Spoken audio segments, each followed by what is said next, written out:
Sekarang kita masuk ke bab getaran. Di bab getaran ini, saya akan bahas mengenai konsep-konsep yang terdapat pada getaran. Kita cek ya. Untuk yang pertama, kita bahas dulu apa sih definisi dari getaran. Getaran itu artinya gerakan bolak-balik di sekitar titik kesetimbangan. Oke. Apa yang dinamakan titik kesetimbangan? Titik kesetimbangan adalah titik di mana benda yang diayunkan itu tidak bergerak karena adanya gaya luar. Seperti pada gambar berikut ini, gambar yang saya beri adalah satu buah pendulum. Ya, jadi ada pendulum. Pendulum ini saya gantungkan dan lalu saya ayunkan. Oke.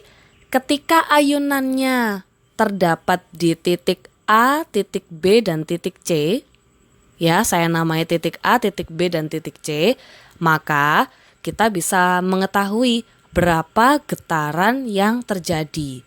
Kembali lagi, getaran adalah gerakan bolak-balik di sekitar titik kesetimbangan. Mana titik kesetimbangannya? Titik kesetimbangannya adalah titik yang B. Oke? Jadi dari sini kita bisa mengetahui bahwa ternyata satu getaran itu bisa diperoleh dari gerakan bolak-balik. Kalau saya mengayunkannya dari titik A, diayunkan ke B, diayunkan ke C, lalu kembali lagi ke sini, maka satu getaran adalah dari A ke B, ke C, kembali ke B, lalu kembali ke titik awal, yaitu titik A. Ini disebut satu getaran. Nah, untuk yang selanjutnya, ketika kita mengetahui satu getaran, maka kalau misalnya setengah getaran, nah bagaimana cara perhitungan untuk setengah getaran? Setengah getaran dihitung setengah dari satu getaran ini. Jadi dari titik A ke B ke C, stop. Jadi A, B, C. Cuman menempuh dari sini ke sini, lalu dari sini ke sini, stop. Itu disebut setengah getaran. Dengan kata lain, kita bisa simpulkan ternyata satu kali ayunan ini berpindah posisi dari titik A ke titik B, ini kita bisa hitung sebagai 1/4 getaran. Dari titik B ke titik C, 1/4 getaran. Ketika dia kembali, 1/4 lagi. Sehingga kalau dijumlah, satu getaran adalah 1/4 ditambah 1/4 ditambah 1/4 lagi ditambah 1/4. Hasilnya adalah 4/4 sama dengan 1. Ya, jadi kalau 1/4 getaran artinya benda tersebut atau pendulum tersebut berayun dari A ke B saja, stop. Atau jawaban lain, dari B ke C. Atau dari C ke B. Atau dari B ke A.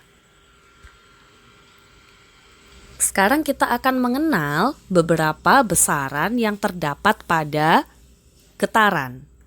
Yang pertama, besaran yang pertama adalah frekuensi. Kita biasa menyimbolkan frekuensi dengan huruf F kecil, ya. Apa sih frekuensi itu? Frekuensi adalah banyak getaran yang terjadi dalam 1 detik. Jadi berapa banyak getaran yang terjadi dalam satuan waktu? Itu namanya frekuensi. Sedangkan besaran yang satunya adalah periode. Periode sering disimbolkan dengan huruf T besar. Apa sih artinya periode? Periode adalah banyak waktu yang dibutuhkan untuk menempuh satu getaran. Jadi dua hal ini sangat berlawanan, ya. Kalau frekuensi banyak getaran dalam 1 detik, kalau periode banyak waktu yang diperlukan untuk menempuh satu getaran saja. Oleh karena itu, dari pengertian ini kita bisa merumuskan dua hal. Ketika kita ingin mencari berapa besar frekuensi itu F, maka kita bisa menulisnya dengan banyak getaran dibagi waktu. dapatlah satu rumus frekuensi F sama dengan N per T. F adalah frekuensi, satuan SI dari frekuensi adalah Hertz. N kita sebut sebagai banyak getaran yang terjadi, dan T adalah waktu yang dibutuhkan untuk menempuh getaran itu. Satuannya adalah detik. Oke. Nah, yang selanjutnya periode. Dari pengertiannya kita bisa menyimpulkan satu rumus. Periode T besar adalah waktu yang dibutuhkan untuk menempuh satu getaran. Jadi kita bisa menulis T besar sama dengan time dibagi banyak getarannya. Kita bisa menemukan satu rumus T sama dengan periode satuannya second, T sama dengan time dibagi N. Nah, kalau kita lihat dari dua rumus yang ada, maka sebetulnya kita bisa simpulkan sesuatu. Ternyata dua hal ini berkebalikan seperti yang tadi saya bilang. Oleh karena itu, kita bisa merangkumnya dengan T sama dengan 1 per F.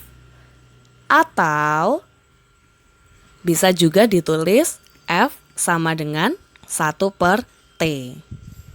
Oke, kenapa menjadi 1 per? Karena keduanya berkebalikan. Kalau kita mencari F adalah N per T, kalau kita mencari periode T per N. Jadi keduanya adalah kebalikan. Dan karena kebalikan, kita bisa rangkum jadi satu rumus, yaitu T sama dengan 1 per F atau F sama dengan 1 per T.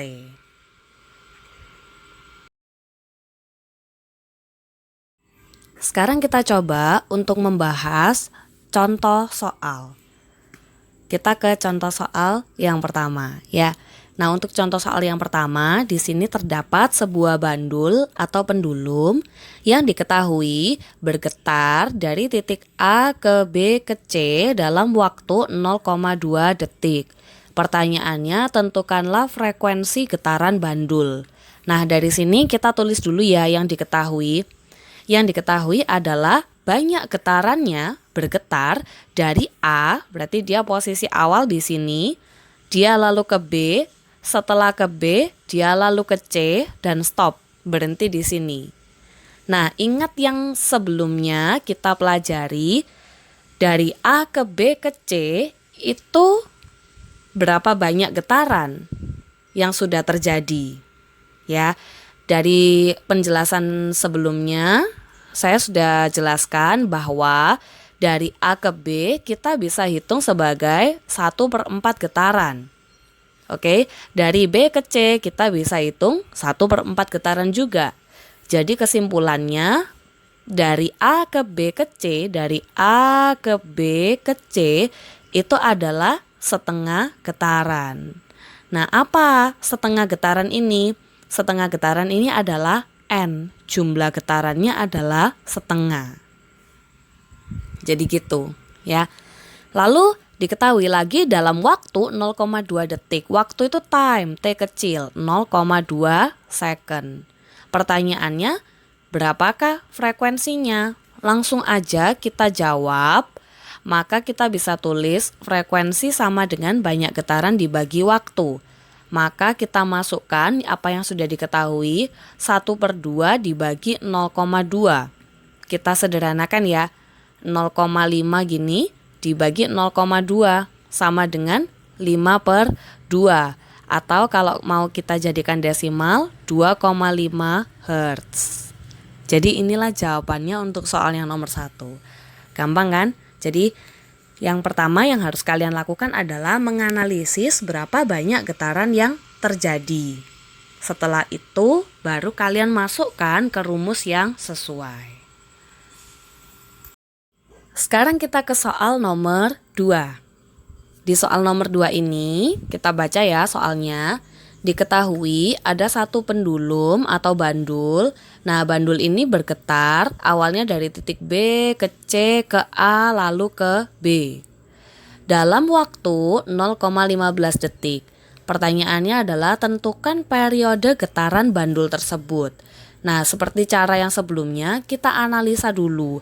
Jadi getaran yang terjadi dari titik B ke C, ke A, lalu ke B lagi, ini adalah berapa getaran? Ya. Kalau kita analisis dari gambarnya, maka kita tahu awal dia ada di titik B, awalnya di sini nih. Nah, lalu dia ke titik C, berarti dia ke sini. Ya kan? Kalau kita bisa hitung, ini adalah 1/4 getaran. Berarti dia sudah berpindah 1/4. Ini saya tulis dulu. Ditambah, setelah dari titik C, dia berpindah ke titik A. Nah, untuk berpindah dari titik A, otomatis dia melewati titik B dulu, yang artinya kita harus menambah 1/4. Lalu dari titik B, dia ke titik A. Jadi kita tambah lagi 1/4. Nah, untuk yang terakhir, dari titik A, dia akan pindah ke B. Jadi dari sini, dia akan pindah ke sini. Akhirnya ada di sini nih. Jadi kita tambah lagi 1/4. Oke, nah ini adalah banyak getarannya. Banyak getaran simbolnya adalah N. Otomatis kita bisa tahu N-nya adalah 1/4 tambah 1/4 tambah 1/4 tambah 1/4. Hasilnya adalah 1 getaran. Ya, dalam waktu itu time 0,15 detik. Pertanyaannya, tentukan periode getaran. Periode itu T besar. Kita langsung saja masukkan rumusnya. T sama dengan T kecil per N. Maka 0,15 dibagi 1. Jadi jawabannya adalah 0,15 detik. Ini adalah periode getaran bandul. Yang artinya dalam melakukan satu getaran, dia memerlukan waktu 0,15 detik. Contoh soal yang selanjutnya, di contoh nomor 3. Ada sebuah bandul bergetar dalam waktu 3,6 detik. Ya, sehingga menimbulkan frekuensinya 9 Hz. Tentukan banyak getaran yang terjadi pada bandul tersebut. Jadi, kalau kita tulis diketahuinya, waktu adalah T kecil time 3,6 detik. Frekuensi itu adalah F 9 Hz. Lalu kalian ditanya banyak getaran itu adalah N. Ya, langsung aja kita masukkan rumusnya. Kita punya satu rumus yaitu F sama dengan N per T. Kalau kita masukkan angkanya 9 sama dengan N dibagi 3,6. Dari sini kita bisa kali silang, cross multiplication. Oke, 9 ini artinya 9/1, jadi kita bisa kalikan silang. Jadi kita bisa dapat N sama dengan 9 kali 3,6. Jadi N sama dengan, ini 4, berarti 9 kali 3, 27, tambah 5, 32. 324 getaran. Oke, jadi jawaban untuk soal nomor 3 adalah 324 getaran. Kalian tinggal masukkan rumusnya dan mencari banyak getarannya.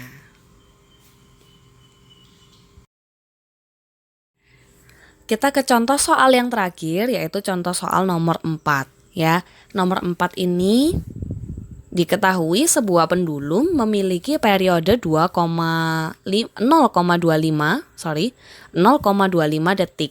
Pertanyaannya, berapakah atau tentukanlah berapa besar frekuensinya.